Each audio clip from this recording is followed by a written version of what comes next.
But anyway, ladies and gentlemen, I think what we'll do right now is get out the old phone, and then I'm gonna dial out to the group with myself and the Fallen Prophets. Let's see if it rings. I hope it rings. It's saying ringing. Hello? Hey, who we got there? You got Daniel from the Fallen Prophets. Hello, And Daniel. Francois from the Fallen Prophet. Hello, Francois. Welcome, welcome. Thank you, thank you. How you guys doing, man? Has it been a good day? Lovely. Monday, but yeah. Monday, No, especially it's after been very Monday. very Monday, especially after a album launch such as yours this past weekend. Yeah, definitely. It was one for the books. I saw I think some pictures. myself and Daniel only left the venue at like 2 a.m. if I'm not mistaken. Yeah, a lot of it wasn't because we were working the last hour or two, but aside from that, but yeah, it was a good evening. Ah, great stuff, man. I'm so happy. Where was this? Tell us a little bit more about that. Okay. So it's called Armchair Theatre and Observatory. Oh, nice. Awesome place. Owned by Marius from Thread of Omen, I believe. But a cool like a venue. Great sound engineer. Thanks, Alan, if you're listening. Yeah, and it was packed. It was a real good night. That's great, man. That's great. Now, guys, before we carry on, let's talk about who you are and what you do in the band. Daniel, with you, give us a bit of introduction. Alright, man. So yeah, I joined Prophets probably just about the time before No End in Sight was about to release. They asked me to join. Okay. So they got me in basically to just do lots of wheelie woos and wows. so that's kind of what I do. And then I've kind of taken over a big part of the writing role of the new album, which I then all send to Francois, and he makes it better and fit into a good song. Nice. Wiggly and helping with songs. Great stuff. Francois, how about you, sir? Yeah, so I've been in the band since day one. And I used to play lead guitar, but then I kind of sucked, so I asked Daniel to take over that role. And now myself and Daniel mainly compose, and he composes, I compose on top of that. He wrote the majority of the Perpetual Damnation album, which is the dude has so much talent, and all I do is I back up the rhythm for his awesome solos, and I do some screamos in between. So that's my job in the band. I also cover the majority of the admin stuff, and yeah. So you guys are the busy boys. Yeah, I guess all of us are busy. Everyone has a part. We just before the year started, we actually had a meeting to allocate roles to everyone. For example, Dylan is our marketing fungi, and with Mark also coming in with all the experience he has, he just basically oversees that we don't catch on any mulakate. So that's good. Someone we needs got to a keep very you at good bay. dynamic. Exactly. That's great, man. This album, I had to listen to the full album tonight before the show, and it is, man, I cannot wait to delve into it a little bit more. But I do have some shout-outs over here. I see Ash from Resurrection of Fetal Remains, Posthumous, This Armageddon, as well as 11th Hour is in the house. The new Fallen Prophets slaps. Check it out. Hello to Nick Hagen, former Imperious Vision vocalist. Thanks for being tuned in, chap. How you doing? But, so let's talk about Dylan real quick, right? Sure. What are you feeding the man? Dude, we don't even know. You think it's pop and balls, but yes, I don't know, it's pop and balls and forced with steroids. Look, with every offering by the Fallen Prophets, he's just getting better and better, man. And not that he's not been fantastic before, it's just, wow. He just knocked it out of, as did you all, out of the park this time round.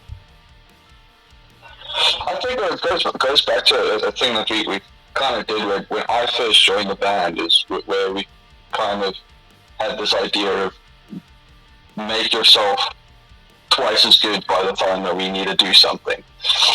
So, I mean, Francois, before practice, he'll run through the set list 4 times, and I'll do 2 hours going through my solos every morning. Dylan will be like, okay, cool, I can do that, but can I do that better? Or can I do it like this? And and it's the same thing with everyone. Peter's like experimenting with his vocal range. It's everyone's got this idea of, the music is a major part of being in a band. So let's be the best musicians we can be. Absolutely, man, and it absolutely shows. It's like it is wow, fantastic. Yeah, thanks very much, man. Cool. Yeah, no, we definitely thank you. We put in the sweat. No, It's hard work. It's not for sissies. absolutely. Now, how long have you guys been the Fallen Prophets as the brand? So myself, okay, so the band actually, or not a band, but like it was 2 dudes jamming, or Peter just vocaled, and then he had a drummer friend, and they would pose around in a garage, and then I told him, no, let's like start something. I was keen to jam again. I've been playing guitar for a very long time, and picked it up again in 2011. Mm-hmm. And then, we basically I started teaching Peter how to play guitar in 2012. And in 2014, we actually, got all the members and started the Fallen Prophets. So it's almost been 10 years. yeah, but still a very, very aged collection of musicians put together. Yes, as it is now. I feel the lineup as it is now, it cannot get any better, and everyone is gelling on a level that I never felt in a band before. Right. So I'm like, it's come to a point where we're not just a band anymore, but we're all fam. So we see each other regularly. It's not always just band talk. It's a lot of banter and a lot of how you're doing in your life and so on. So it's a good mixture of personals, vibing with each other, and then also to the business of the actual music and stuff. Great stuff, man. Now, how long have you guys known Mark?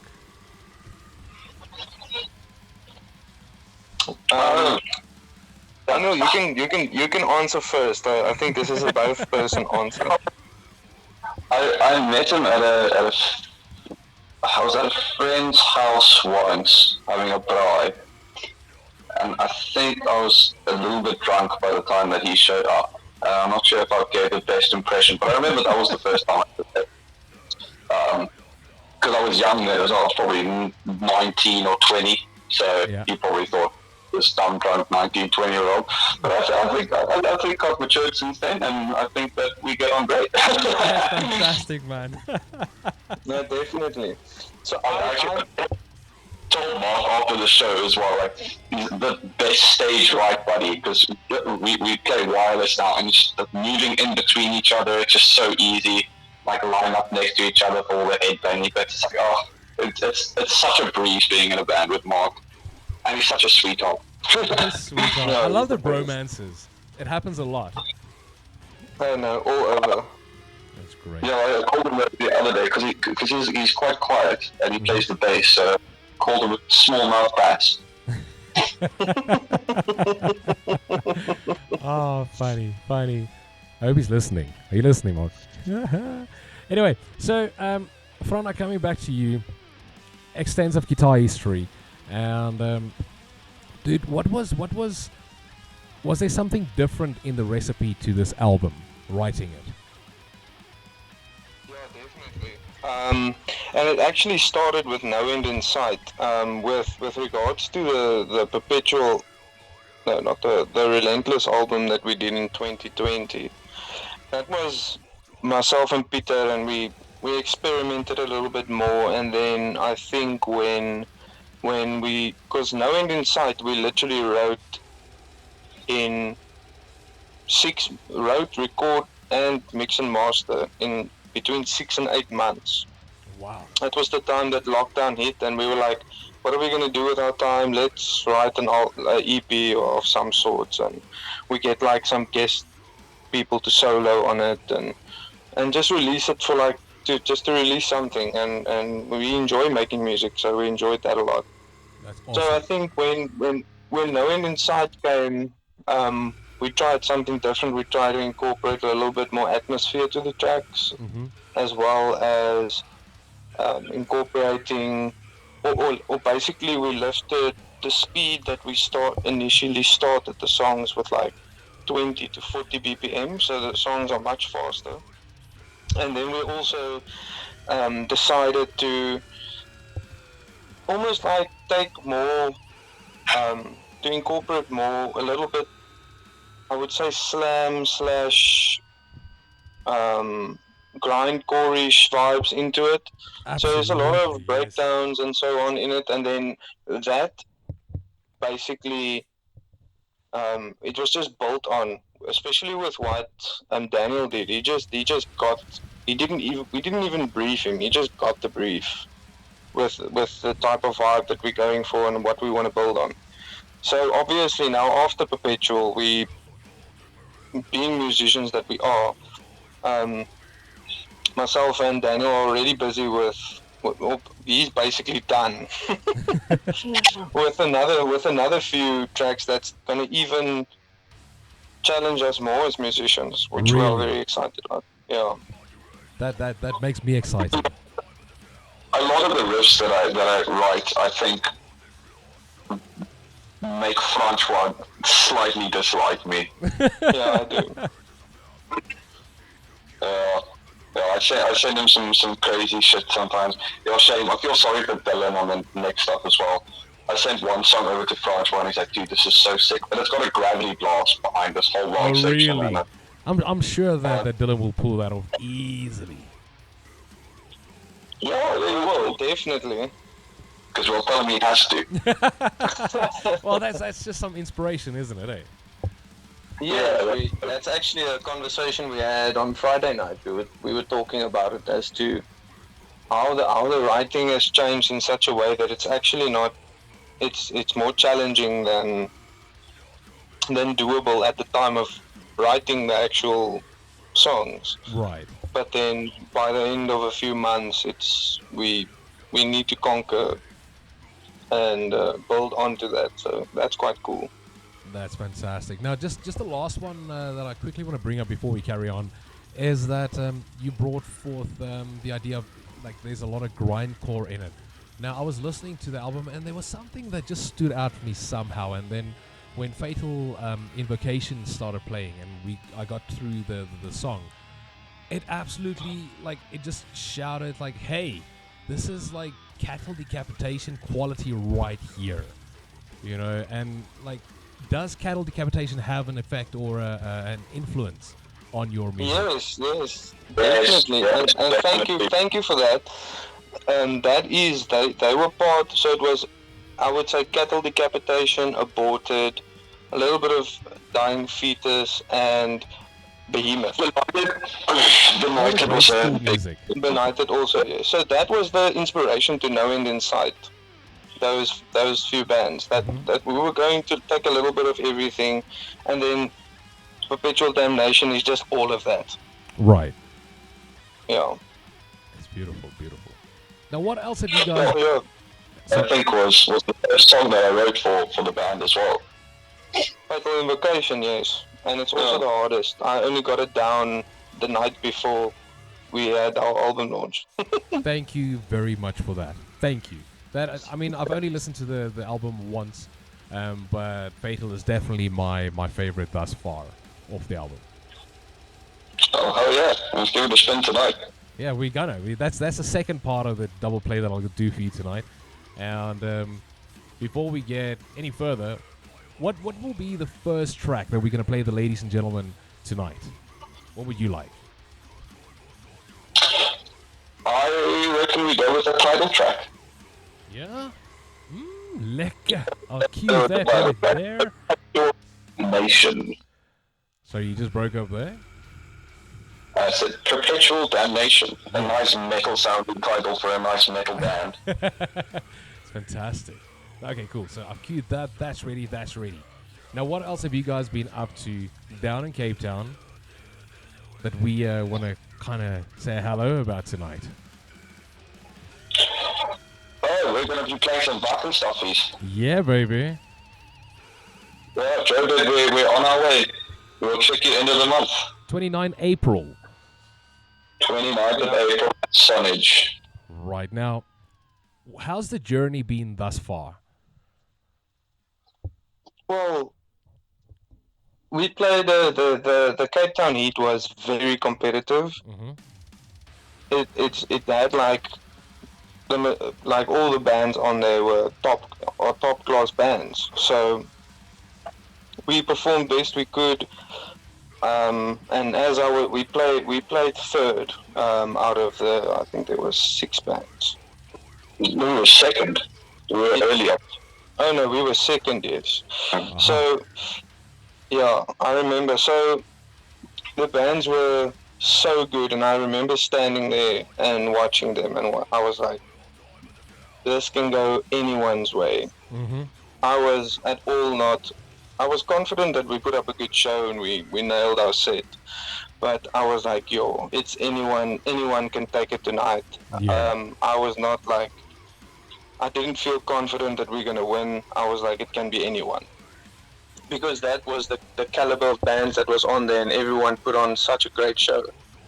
Yeah. And I eventually stopped stressing about that, and I just enjoyed all the bands and moshed with all the people. And I suppose that's pretty much all you can do, is just go have a nice relaxing and fun evening. Exactly.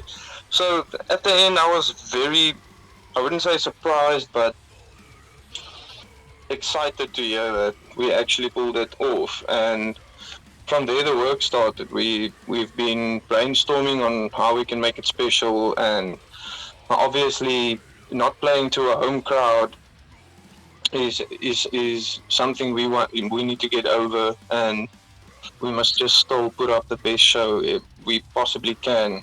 And yeah, hopefully we can make a big impact and leave a nice footprint for everyone.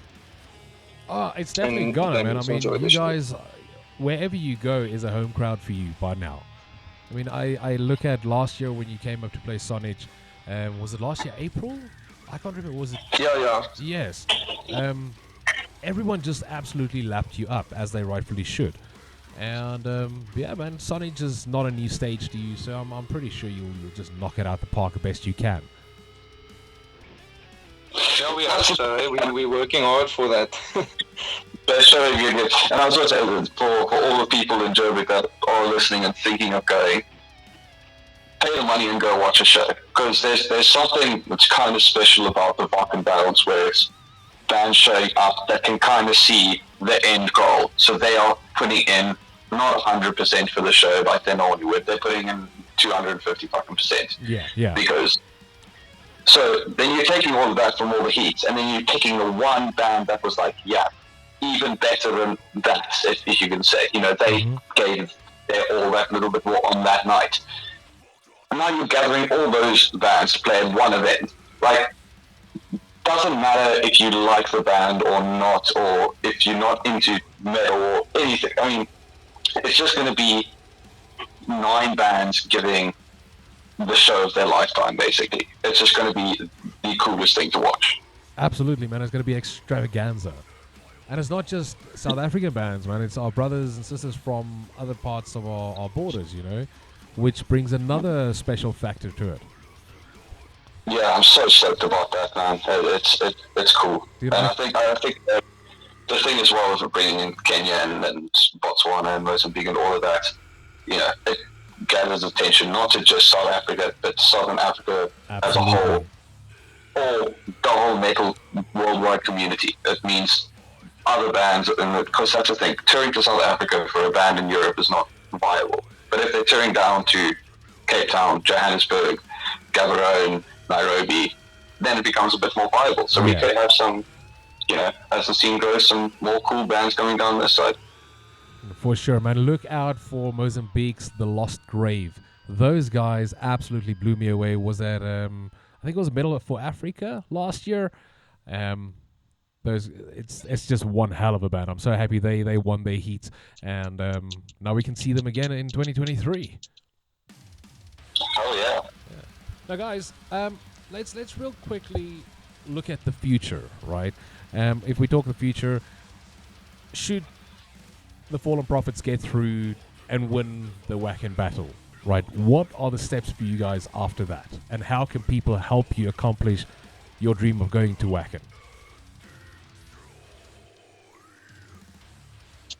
What you want to add? I haven't thought of that. I haven't thought of that too much either. But if I can think of where we are now, I guess the best thing would be for people to actually come to the show and support. And obviously after that, I know that the band that goes to Germany, they also need support. It's going to be a first time for them going to the biggest metal festival in the world, and they're going to actually perform there. So any words of encouragement or advice that anyone can give the actual winning band, that would be, I think, the best received and best well-received info that anyone can ask for. Nice, man, nice. Thank you. So, what else can you tell our listeners tonight that you've not told anyone outside of the band? Dylan is an alien, and everyone knows that. Okay, fair point.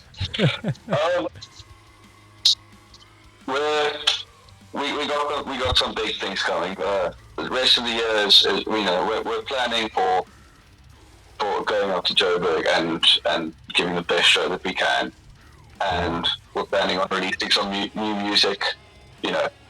Things are going so well at the moment. It would seem, with sort of people listening all over the world, loads and loads of streams coming in. It's like we could take it to the next step now, and we're planning on releasing some next level sort of stuff. Putting Perpetual Damnation, to the side and saying, okay, look, we did this. We're very proud of this, but we can take it further. That's fantastic to hear. But dude, where are you going? Is Dylan's family going to come with a spaceship and take you to another like galaxy? Because from this album upwards, where does one go? Man, we can do a lot more, man. Yeah. Look, I know people always think that when you talk like Daniel just talked, it's gonna be more brutal, it's gonna be more intense, it's gonna be. I think I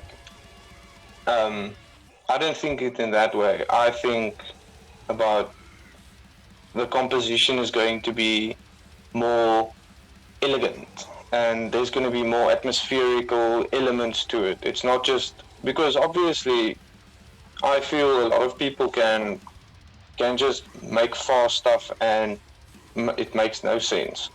But to do it in a smart and almost, I would say, ethical way, and in a way that it captures your audience. Like when you listen to that song, you must be like, wow, that was insane.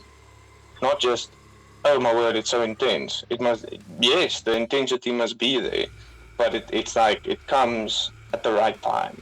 And then straight after that, something beautiful must happen.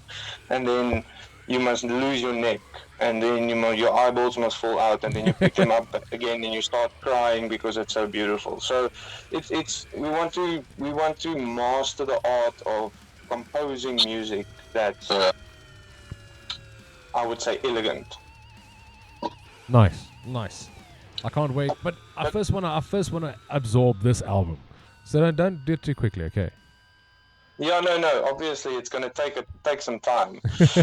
but our plan is, when you ask like what we haven't told anyone, there's a few things. So, for example, we're planning to do about, I would say, 3 tracks that's going to have music videos attached to them, and that's going to be released separately through a year. Nice. And then yeah, we're probably going to have some news in the next month or two about a deal that we did, and that's all I'm going to say.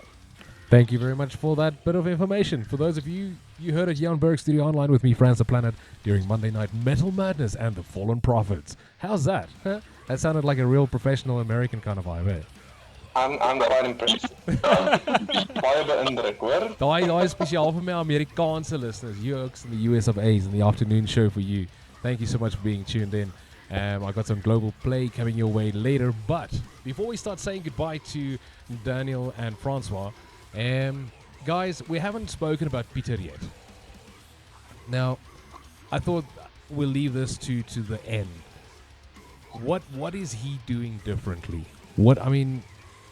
He's just all of you, man. But like, there's something a little bit special about his vocals on this album. Or is it just me?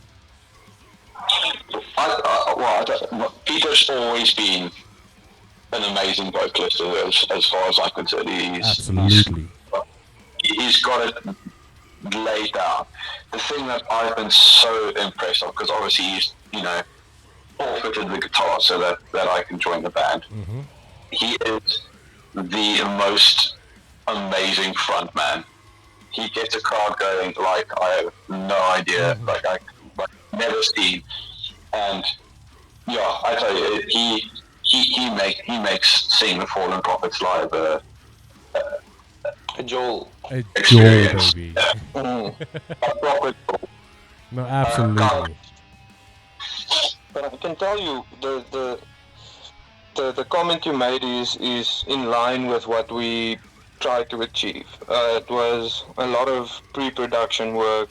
It was a lot of bringing lyrics forth and then changing them, and then looking at where we want vocals to impact and where not, and where they should be and not be.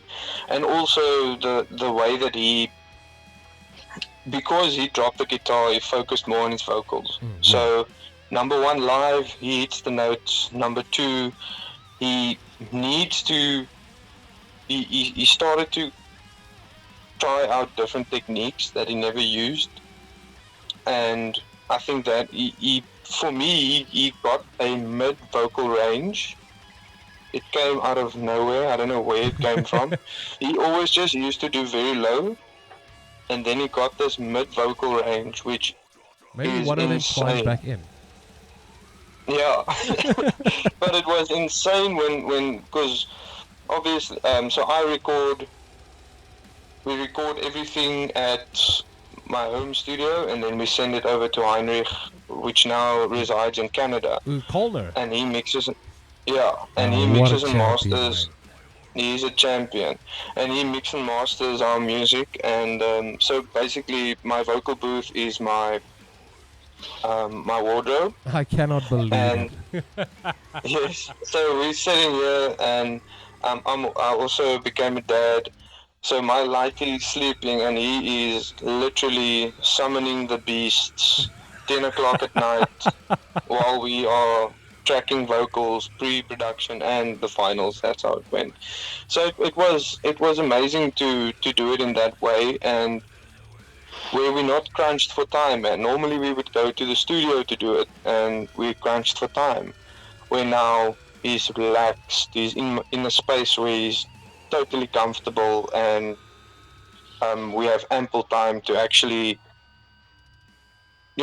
I would say, fuck around a bit, like this will work, no, try this here, and whatnot. Yeah. So and there was a lot pressure. more. Yes, no pressure. So there was a lot more time on this album to actually experiment with vocals and to actually put them down. So I think that was the big difference, if I can point out the vocals Right, sound yeah, thank you better. very much for that. And it's still amazing and amazes the holy bejesus out of me that this album was recorded in your home. The vocal booth is your wardrobe. I mean, it's been done for like 40, 50 years, man, but this album doesn't sound it though. That is where the major difference comes in. And I can applaud each and every one of you of the band members, including Heinrich all the way in Canada. He did that spectacular job with the Infanteria album Patriarch, my album of the year of 2022, man. Wow, fantastic. Yeah, it's an amazing album. Yeah, so well done to you all.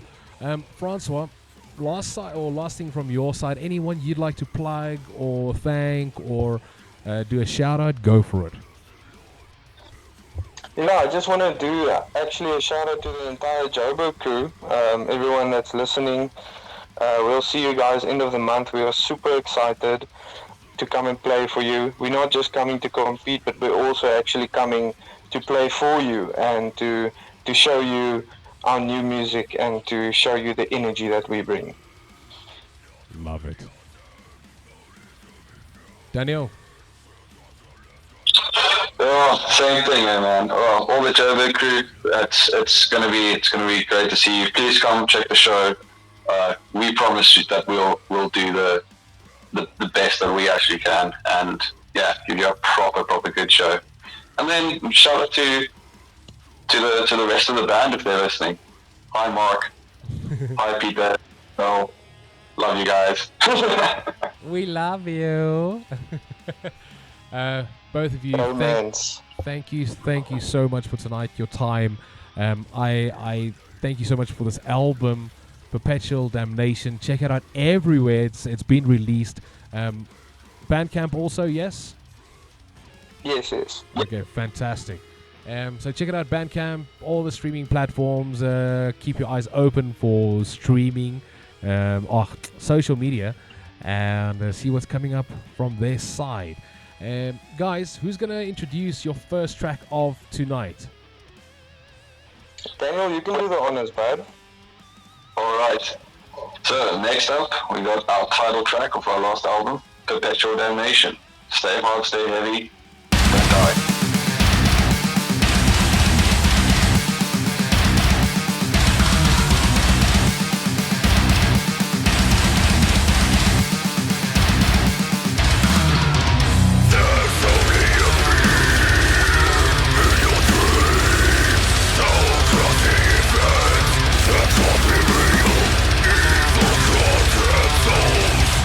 Whispering that death is near.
This is Chokehold Policy from Munich, and you're sipping the finest juice from Johannesburg. Monday Night Metal Madness.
Myself buried alive, rotting until I see the sun.